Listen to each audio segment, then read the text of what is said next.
সবাইকে স্বাগতম। আজ আমরা আলোচনা করব 2022 এবং 2026 ফিফা বিশ্বকাপ নিয়ে। প্রথমে শুরু করছি 2022 বিশ্বকাপ দিয়ে। 2022 ফিফা বিশ্বকাপের আয়োজক দেশ ছিল কাতার। এটি ছিল মধ্যপ্রাচ্যে অনুষ্ঠিত প্রথম বিশ্বকাপ। 2022 সালের 20 নভেম্বর থেকে 18 ডিসেম্বর এই বিশ্বকাপটি অনুষ্ঠিত হয়। এটি ছিল ফিফার 22তম বিশ্বকাপ। মোট 32টি দলের অংশগ্রহণে 64টি ম্যাচ অনুষ্ঠিত হয়।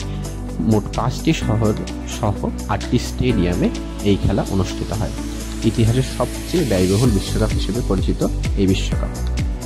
এখন দেখা যাক 2026 বিশ্বকাপ নিয়ে। এর ক্ষেত্রে আয়োজক দেশ হবে কানাডা, মেক্সিকো এবং যুক্তরাষ্ট্র। এই টুর্নামেন্টটি অনুষ্ঠিত হবে 2026 সালের 8 জুন থেকে 19 জুলাই সময় পর্যন্ত।